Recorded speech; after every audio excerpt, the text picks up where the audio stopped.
Hello friends, இன்னைக்கு நம்ம வீடியோல Newton's third law of motion பத்தி தான் பார்க்க போறோம். First இந்த law ஓட definition பார்த்தலாம். It states that for every action there is an equal and an opposite reaction.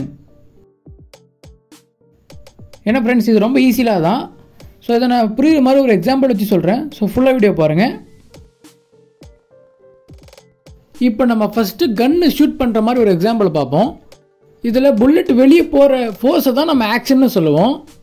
So அதே நேரத்துல அந்த கன் பத்தின ஆப்போசிட்டா ஒரு ஃபோர்ஸ் கொடுத்து நம்ம கையை பின்னாடி தள்ளும். சோ அத தான் நம்ம ரியாக்ஷன்னு சொல்லுவோம். சோ இதுதான் இந்த லா சொல்லுது for every action there is an equal and opposite reaction. So இப்போ நம்ம இன்னொரு எக்ஸாம்பிள் பாப்போம். சோ இது பாத்தீங்கன்னா நம்ம ஜம்ப் பண்ற மாதிரி ஒரு எக்ஸாம்பிள். சோ இப்போ நம்ம ஜம்ப் பண்ணும்போது கீழ காலால ஒரு ஃபோர்ஸ் கொடுத்து நம்ம புஷ் பண்ணுவோம். சோ அந்த ஃபோர்ஸ்க்கு பத்தின ஆக்ஷன். ஸோ ஜம்ப் பண்ணுறதுனால நம்ம மேலே போகிறோம். ஸோ அந்த மேலே போகிறது பார்த்தீங்கன்னா ரியாக்ஷன். ஸோ இதுலேயும் பார்த்தீங்கன்னா தேர்ட் லா இருக்குது. ஸோ இப்போ உங்களுக்கு இந்த லா பற்றி புரிஞ்சிருக்கும் நம்புகிறேன். அதாவது for every action there is an equal and an opposite reaction.